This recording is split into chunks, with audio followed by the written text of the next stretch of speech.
Hello everyone, welcome to Tutor Mentor. Autopsy, जिसे postmortem examination भी बोला जाता है, ये एक हाईली स्पेशलाइज्ड सर्जिकल प्रोसीजर होता है जिससे एक कॉर्प्स को एग्जामाइन किया जाता है और उसी एग्जामिनेशन से उसका cause of death, disease, injury जैसे चीज़ों को पता किया जाता है। वर्चुअल ऑटोप्सी को वर्टॉप्सी भी बोला जाता है और इस टेक्निक को एक इमेजिनिंग मेथड के रूप में क्लिनिकल मेथड्स में यूज़ किया जाता है। इस प्रोसीजर में कंप्यूटर टोमोग्राफी, एमआरआई जैसे टेक्निक्स भी शामिल हैं। वर्टॉप्सी को स्टैंडर्ड ऑटोप्सी के अल्टरनेट की तरह यूज़ किया जाता है जिससे एक बोर्ड और सिस्टमेटिक ऑटोप्सी हो सके और इस टेक्निक की वजह से कम टाइम कंज्यूम और एक बेटर डायग्नोसिस हो सकता है। इसी की वजह से किसी भी रिलीजियस सेंटिमेंट्स रेंडर नहीं होता। इसके मदद से एक 3D डॉक्यूमेंटेशन तैयार किया जाता है जिससे एग्जामाइन किया जाता है। वर्टॉप्सी को 1990 में लॉन्च किया गया था जिससे डिफरेंट टेक्निक्स के साथ 3D सरफेस स्कैनिंग भी किया जाता है और इस टेक्निक ने स्विट्ज़रलैंड कोर्ट को भी मना लिया वर्टॉप्सी रिपोर्ट को एक एविडेंस के टाइप से एक्सेप्ट करने के लिए।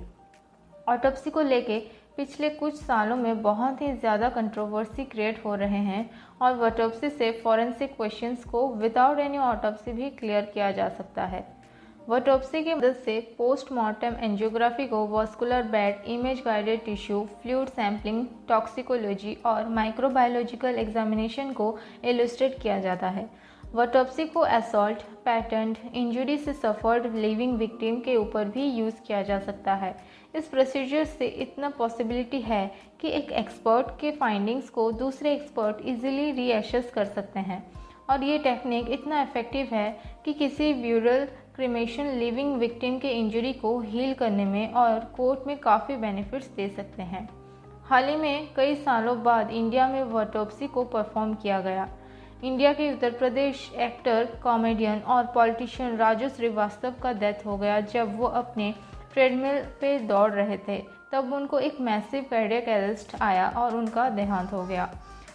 उनके ब्लड वेसल में एक ब्लॉकेज था और उसे डायग्नोस ना करके इग्नोर किया गया था, जिसके चलते ये प्रॉब्लम कभी कभी वर्कआउट के टाइम पे हार्ट में इलेक्ट्रिकल डिस्टर्बेंसेस क्रिएट करता है जिससे कार्डियक अरेस्ट हो जाता है। इसी फेनोमेनन से प्लेग रैप्चर हो जाता है और हार्ट अटैक भी हो जाता है। और इंडिया में पहला वर्चुअल ऑटोप्सी राजू श्रीवास्तव का किया गया और वो इंडिया के पहले ऐसे आदमी हैं जिनके डेथ के बाद वर्चुअल ऑटोप्सी परफॉर्म किया गया। वर्चुअल ऑटोप्सी में डिटेल्स को एक्सरे सीट जैसे सीट में डॉक्यूमेंट किया जाता है और जिसे काफ़ी जगह पर इजीली प्रोसीजर किया जा सकता है। इससे फिर भी कुछ डिसएडवांटेजेस हैं, जैसे कि फिजिकल एनाटॉमिकल पैथोलॉजिस्ट के जैसे इस टेक्निक में स्मेल, टेक्सचर और कलर जैसे फिजियोलॉजिकल सेंस के डायरेक्ट कांटेक्ट में नहीं आ सकते, जिसके एक प्रॉपर और एकम्प्लिस्ड ऑटोप्सी नहीं हो सकता। दुनिया कितना भी आगे बढ़ जाए पर कुछ जगहों पर ट्रेडिशनल मेथड्स का इम्पोर्टेंस अभी तक भी महसूस किया जा सकता है। So thank you and stay tuned for such informative videos.